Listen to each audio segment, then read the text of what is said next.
नमस्कार विद्यार्थियों, कैसे हो आप सब। आप सबका स्वागत है हमारे YouTube channel online school paper के अंदर। आज मैं आपके लिए लेके आया हूँ वार्षिक परीक्षा कक्षा 9 विशेष स्वास्थ्य एवं शारीरिक शिक्षा का मॉडल पेपर। ये प्रश्न उत्तर ये पेपर आपके स्वास्थ्य शिक्षा के एग्जाम के लिए मोस्ट इंपोर्टेंट प्रश्न रहेंगे। तो आप सबसे निवेदन है कि वीडियो को पूरा देखें, चैनल को सब्सक्राइब करें। चलो वीडियो शुरू करते हैं। हेपेटाइटिस का संक्रमण है, यानी हेपेटाइटिस का संक्रमण कौन सा अंग है? आमाशय, यकृत, वरक, आंत। तो ऑप्शन नंबर ब यकृत। हेपेटाइटिस का संक्रमण यकृत हो जाता है। ठीक है, ये मोस्ट इंपोर्टेंट प्रश्न है, आपको याद कर लेना। अगला प्रश्न, द्रोणाचार्य पुरस्कार किस क्षेत्र में दिया जाता है?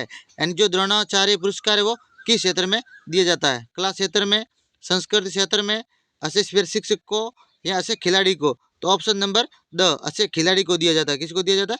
अच्छे खिलाड़ी को दिया जाता है, यानी खेल क्षेत्र के अंदर दिया जाता है द्रोणाचार्य पुरस्कार। मोस्ट इंपोर्टेंट प्रश्न है। योगशिंत वृत्त च निरोध परिभाषा दी है, यानी ये परिभाषा किसने दी है? वेद व्यास ने, पतंजलि, श्री कृष्ण, गांधी जी? तो ऑप्शन नंबर ब पतंजलि। योग चिंत वृत्त च निरोध ये पतंजलि ने कहा है। किसने कहा है? पतंजलि ने कहा है। नहीं, योग करने से हमारा शरीर वो स्वस्थ रहता है। तो योग संबंधी बातें बताएगी। अगला प्रश्न, शारीरिक शिक्षा का उद्देश्य है। शारीरिक शिक्षा का उद्देश्य क्या है? शारीरिक विकास, मानसिक विकास, सामाजिक विकास? तो ऑप्शन नंबर द सर्वांगीण विकास, यानी सर्वांगीण विकास। यानी शारीरिक शिक्षा का महत्व है सर्वांगीण, यानी सबका, शरीर का, मानसिकता, बौद्धिकता, सबका विकास। ठीक है, रिक्त स्थानों की पूर्ति कीजिए। आगे जो प्रश्न है उनकी हमें खाली जगह भरनी है। दो या दो से अधिक हड्डियां जब एक जगह जुड़ती हैं तो वह जोड़ कहलाती है। क्या कहलाती है? खाली जगह के अंदर जोड़ या संधि आएगा। मोस्ट इंपोर्टेंट प्रश्न है। कोशिका का पावर हाउस माइटोकॉन्ड्रिया है। कोशिका का पावर हाउस माइटोकॉन्ड्रिया है। मोस्ट इंपोर्टेंट प्रश्न। कुंभक का संबंध, तो कुंभक प्राणायाम के योग का अभ्यास में सांस को रोकना, यानी जो कुंभक का जो संबंध है वो सांस से है। यानी इसके अंदर ये प्राणायाम है, इसके अंदर सांस को रोका जाता है। ठीक है, इसके अभ्यास में सांस को रोका जाता है। मोस्ट इंपोर्टेंट प्रश्न है, आपको याद कर लेना है। आगे अगला प्रश्न है, लोहे की कमी से शरीर में एनीमिया रोग हो जाता है। लोहे की कमी से शरीर के अंदर एनीमिया रोग हो जाता है। मोस्ट इंपोर्टेंट प्रश्न है। मिलान कीजिए। आगे जो प्रश्न दिए गए उनकी हमें मिलान करना है। मिलान, Devendra Jhajharia javelin throw, Navneet Gautam kabaddi, Avneet Lakhera shooting, Rajat Chauhan तीरंदाज। ये आपको याद कर लेना है। मोस्ट इंपोर्टेंट प्रश्न है, ऐसे प्रश्न परीक्षा में देखने को मिलेगा। कुपोषण क्या है? कुपोषण, कुपोषण का अर्थ है शरीर को पर्याप्त मात्रा में पोषक तत्व न मिलना, या जरूरत से ज्यादा पोषक तत्व मिलना, या तो कम मिलना या ज्यादा मिलना, ये कुपोषण का शिकार है। ये मोस्ट इंपोर्टेंट प्रश्न है, आपको याद कर लेना है। परीक्षा में ऐसे प्रश्न आपको देखने के लिए मिलेंगे। जिम्नास्टिक को समस्त खेलों की जननी क्यों कहा जाता है? जिम्नास्टिक है उसको समस्त खेलों की जननी क्यों कहा जाता है? तो जिम्नास्टिक को समस्त खेलों की जननी इसलिए कहा जाता है क्योंकि इसमें संतुलन शक्ति, लचीलापन, चपलता, समन्वय और धीरज जैसे कौशल विकसित हो जाते होते हैं, जो कई अन्य खेलों के लिए भी आवश्यक है। ये मोस्ट इंपोर्टेंट प्रश्न है, ऐसा प्रश्न परीक्षा देखने को मिलेगा। वॉलीबॉल खेल मैदान की लंबाई व चौड़ाई कितनी होती है? वॉलीबॉल खेल की जो लंबाई होती है वो होती है 18 मीटर और चौड़ाई होती है वो 9 मीटर होती है। मोस्ट इंपोर्टेंट प्रश्न है, आपको याद कर लेना है।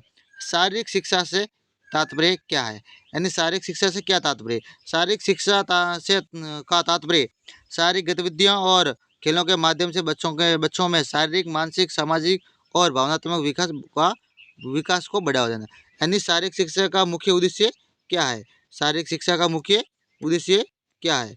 तो शारीरिक शिक्षा का तात्पर्य शारीरिक गतिविधियों और खेलों के माध्यम से बच्चों में शारीरिक, मानसिक, सामाजिक, भावनात्मक विकास को बढ़ावा देना है। ठीक है, ये मोस्ट इंपोर्टेंट प्रश्न है। स्वास्थ्य व शारीरिक शिक्षा के क्या उद्देश्य है? स्वास्थ्य और शारीरिक शिक्षा के क्या उद्देश्य है?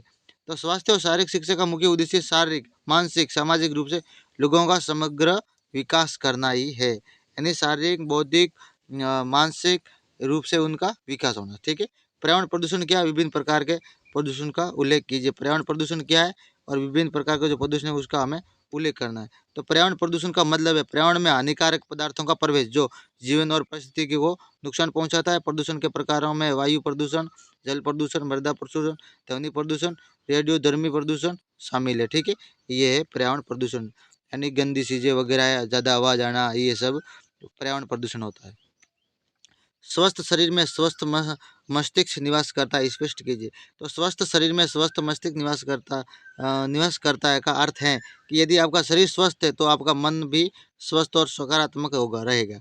इसका मतलब है कि शारीरिक स्वास्थ्य और मानसिक स्वास्थ्य आपस में जुड़े हुए, और एक दूसरे को प्रभावित करता है। यदि आपका शारीरिक रूप से स्वस्थ नहीं है तो आपका मन भी प्रभावित हो सकता है। इससे तनाव, चिंता और अवसाद जैसी समस्या हो सकती है। यानी आपका शरीर अगर स्वस्थ है तो आपको तनाव जैसी समस्या नहीं होगी। ये मोस्ट इंपॉर्टेंट प्रश्न है, आपको याद कर लेना। मैं एक उत्तर के साथ पूरा पेपर लेके आया हूँ। परीक्षा के अंदर ऐसे पेपर देखने को मिलेगा। मैं आपको पूरा पेपर एक बार दिखा देता हूँ, आपको बार इसको लिख कर देख कर याद कर लेना, रोक रोक कर। ठीक है, देखो पूरा उत्तर के साथ है, पूरा पूरा याद करो, रट लो। परीक्षा के अंदर 100% इनमें से ही प्रश्न आएंगे। ये मोस्ट इंपॉर्टेंट प्रश्न है आपके लिए, एग्जाम के लिए। कल का जो एग्जाम होगा 8 मई को, उसके लिए आपके लिए 100% वरदान साबित होने वाले प्रश्न रहेंगे।